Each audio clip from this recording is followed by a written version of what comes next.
Boa quinta. A gente segue agora com...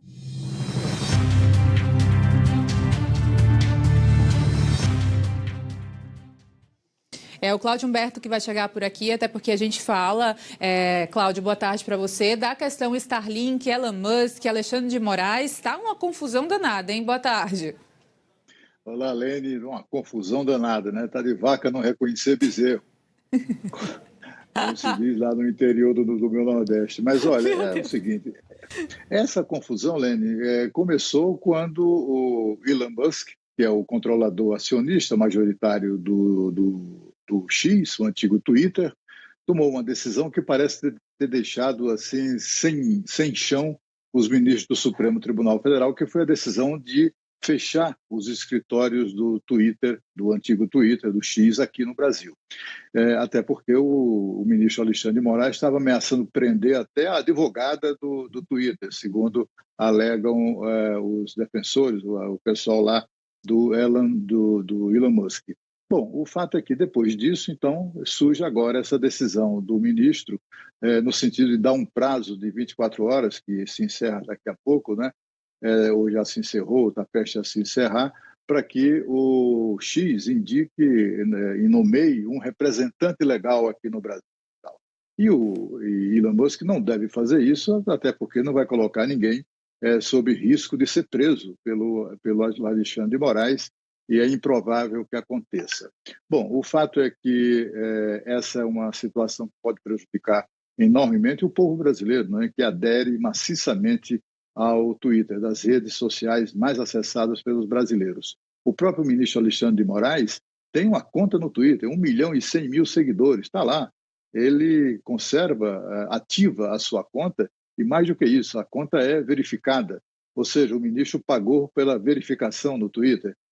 Quem tem conta no Twitter sabe disso, sabe se quiser mesmo transformar numa conta verificada, credível, tem que pagar. Também o Supremo Tribunal Federal tem conta ativa no Twitter, 2.670.000 seguidores.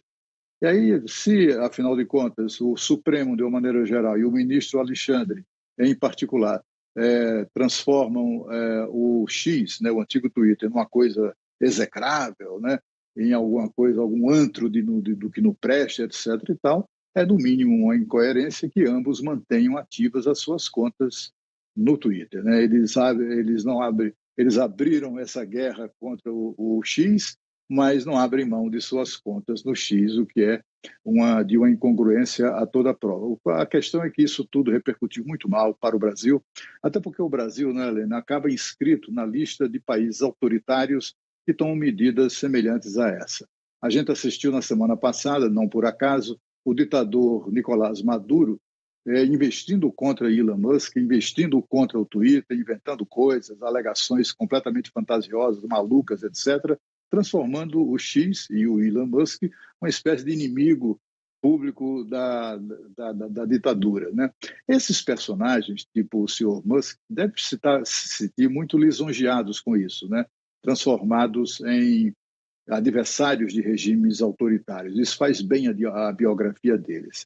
O que não faz bem mesmo é o Brasil, né? O Brasil está ali na lista de países que têm atitudes autoritárias em relação a redes sociais, como Rússia, China, Irã e outros menos votados, né? Isso é muito ruim. A gente viu também uma repercussão muito negativa de jornalistas americanos, do caso, por exemplo, do Michael Shellenberger. Ele é um especialista, um jornalista investigativo conhecido, bastante respeitado, com muitos seguidores nas redes sociais. Ele, inclusive, é autor de uma série de reportagens sobre os arquivos do Twitter. O antigo Twitter acabou revelando, inclusive, as ordens secretas da justiça brasileira para censurar pessoas, para cancelar ou suspender contas no Twitter, no antigo Twitter, etc. Exatamente o Schellenberger que é o autor dessa reportagem. Ele publicou um post no X completamente indignado e inconformado com essa decisão do ministro Alexandre de Moraes, que primeiro deu prazo e agora resolve bloquear as contas da Starlink, uma empresa também pertencente ao Elon Musk. Ele diz, o Schellenberg, o Brasil agora é uma ditadura. afirma o jornalista americano. É dirigido por dois homens, o presidente Lula e o juiz do Supremo Tribunal Federal, Alexandre de Moraes. Hoje eles estão acabando com a liberdade de expressão e com os mercados livres. O Brasil não é mais seguro para investimentos estrangeiros, diz o Michael Schellenberger, e diz assim, a sua moeda deveria refletir isso. Veja que como pode ser ruim para o Brasil toda essa confusão. O Glenn Greenwald, que é exatamente outro jornalista americano, coautor dessa série de reportagens da revista Folha de São Paulo denunciando supostos abusos de autoridade do ministro Alexandre de Moraes, também publicou também em inglês, né? Publicou nas suas redes sociais um texto bastante contundente contra o ministro do Supremo Tribunal Federal, dizendo o seguinte, o juiz autoritário da censura brasileira, Alexandre de Moraes, está ameaçando explicitamente proibir o uso do X em todo o país, a menos que ele disponibilize representantes fisicamente no país, que ele ameaçou prender, e censores, mas em conformidade com as suas ordens. Deltan Dallagnol, que foi procurador da República, coordenador da Lava Jato, também criticou fortemente, lembrando, inclusive, que o ministro Alexandre de Moraes está insistindo num erro elementar de tratar o Elon Musk como se fosse CEO ou presidente do X, o antigo Twitter. Não é verdade, ele não é CEO, ele é o acionista que tem mais ações, concentra o maior número de ações do X, não é ele quem dirige a empresa. Quem dirige a empresa é a CEO, a senhora Linda Yaccarino. É para ela que, eventualmente, o Supremo deveria dirigir as suas intimações. Mas a questão é que a intimação da Lene foi publicada no Twitter, na própria rede social, né? Uma intimação para que a rede social nomeasse representantes no Brasil no prazo de 24 horas, um prazo exíguo, né? Mas o fato é que o mandado de intimação feito pela rede social não tem validade jurídica nenhuma. A frase é de um especialista, o jurista André Macilia Santos, ele que a especialidade dele é liberdade de expressão, liberdade de imprensa, mídias sociais, etc., é palestrante, há mais de 20 anos se dedica a esses temas, e ele disse que esse tipo de mandato de intimação é completamente nula. Essa intimação é nula por completo.